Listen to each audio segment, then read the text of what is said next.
I'm Ginger Harper with the Heber Springs Area Chamber of Commerce. I'm here with Mr. Lewis Short, and we are at the beautiful ASUBB Heber Springs campus. And today, as you all know, the World Championship Cardboard Boat Races are coming up very soon. And today, Lewis is going to do a little demonstration for us and give us some tips on how to build a cardboard boat.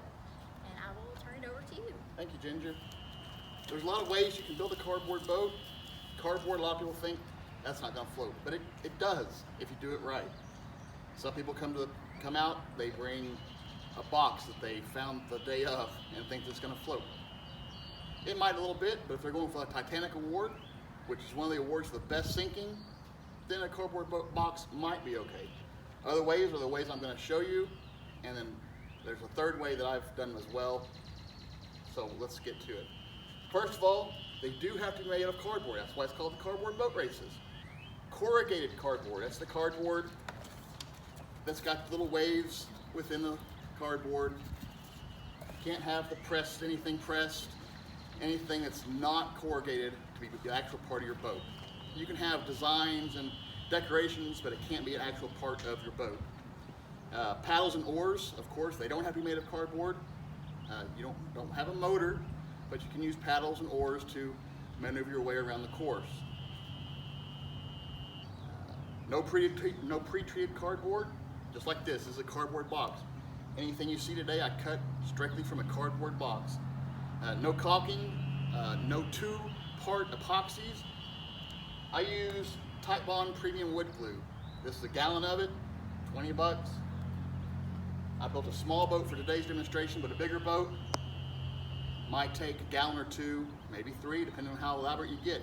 This is the ASU boat. This will be their 22nd year using this same boat. And it's built kind of the same way as far as construction, how I'm going to show you today. 22 years, that says something about cardboard. It does work, and if you do it right, it can be around for a long time. Most boats, I think, wind up in the garbage, maybe last 2 years, but this one is going to be the 22nd year for this one. No wrapping and duct tape. Plastic or fiberglass. You can use duct tape on the seams, which I've done with the miniature boat I built today. So you can use duct tape, but only at the seams where the cardboard meets. So, cardboard blocks are allowed, which you can get from furniture stores. Of course, the corrugated cardboard, if you don't have any sitting at home from your Amazon purchases or whatever, you can get those from area stores, Walmart, Sears, grocery stores, anything like that. Cardboard tubes, again, those aren't allowed to be part of your boat, but they can be used for decorations. Fastening materials such as duct tape or masking tape. If masking tape is going to be under the water, it's going to fall apart, so that's probably not a good idea. Liquid nail adhesive, that's one part. It's not two-part epoxy, it's one part, so that works as well too. I've used that before and it works great. Latex paint or varnish, that's also allowed to be used. Usually that's on the outside of the boat to kind of help seal it up from the water. Things that aren't allowed, of course, is cardboard boat. You cannot use wood or styrofoam, nothing to help float it up and keep you above water. No plastic sheathing, no fiberglass we've already mentioned, no silicone, wax, or tar, no caulking compounds, no metal, no staples, clamps, or screws. They do bring a metal detector around your boat when you get to the races to see if you used any metal. If they suspect you use metal, they use an ice pick to check and make sure.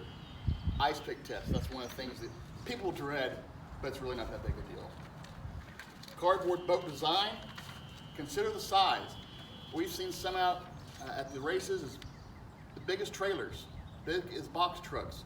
Some people bring many boats that are big size as box trucks. Just think about what you can paddle or what your team can paddle. There are different divisions, I'll go over those in a minute. You need to make sure it's big enough to hold the crew and small enough to carry. Cardboard gets heavy once you stack it, and then once it gets wet, it is extremely heavy. I speak from experience, it's heavy. The wider is better, of course, that's for stability. This is made after a canoe, which we all know is very stable. This boat, going on 22 years, is very stable and will continue to be that way. Consider the total weight of the materials when wet. Like I said, it's very heavy. There usually is a dumpster set up at the race site. So if your boat falls apart, you don't leave it there. Put it in the dumpster so it can be hauled off and not litter the area. Everything must be removed from the lake. Boat decorations and crew costumes are encouraged, There's an award, the Spirit Award is used for that. So bring your team out, have them dress up, cheer you on, cheer for their team, and be up for that Spirit Award every year. Best thing is to use your imagination. No matter what the theme is for the year, use your imagination. No telling what you can have. We've seen cruise ships with Barbie dolls on them, battleships, a tank, all kinds of things made out of cardboard. Airplanes. Just use your imagination. You can build it out of cardboard, I promise. It may or may not float, but you can definitely build it.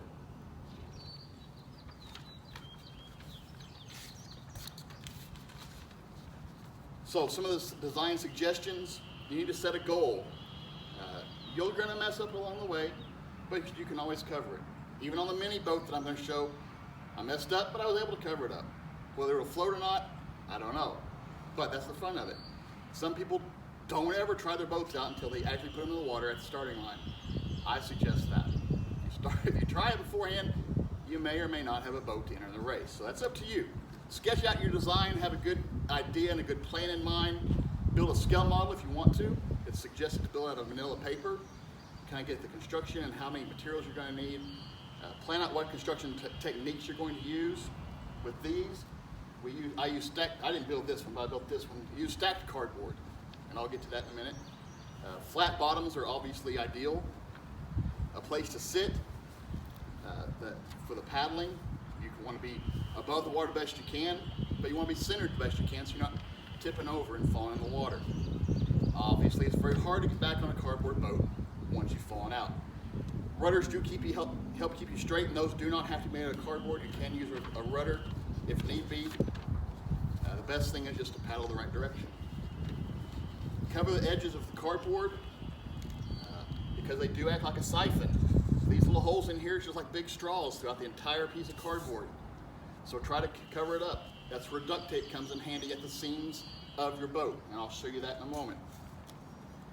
Cardboard tubes make great frames.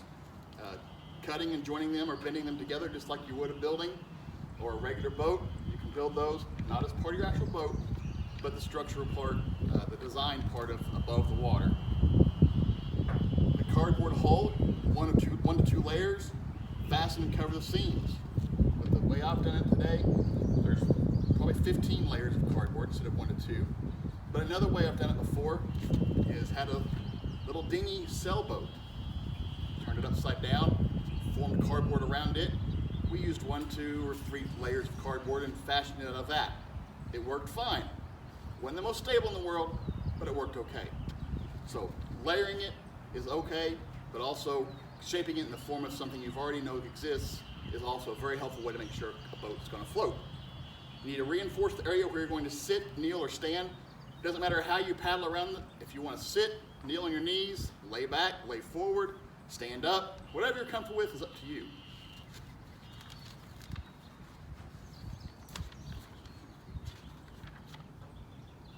All right, we're just going to show you what I've done for today. First of all, I found some cardboard, cut it up into, these are 14 by 14 sheets just because I did build a miniature cardboard and not a cardboard boat, not a big one.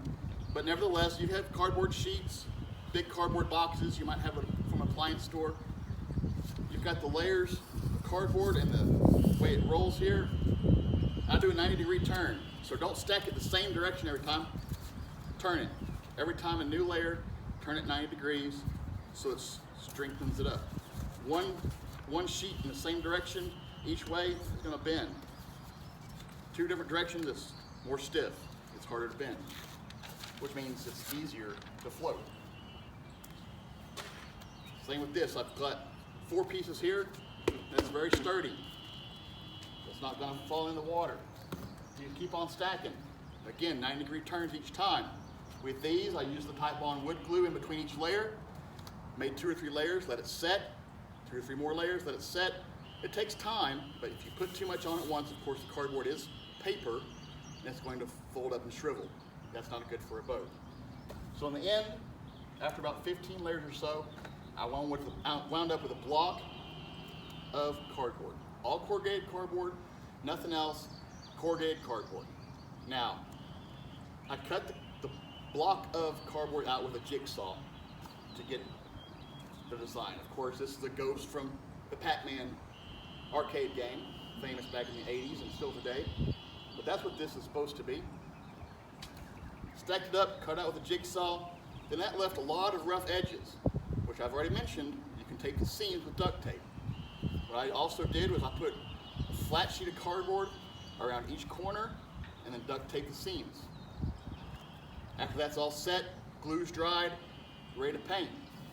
This time I used teal, supposed to represent Inky, the ghost from Pac-Man. Many layers of paint, different coats. This is latex paint. I've used enamel paint in the past. Whatever works for you, you can use varnish. I've used that before on a boat. One part, remember, one part epoxy and nothing that you mix, including your paint, except for the coloring.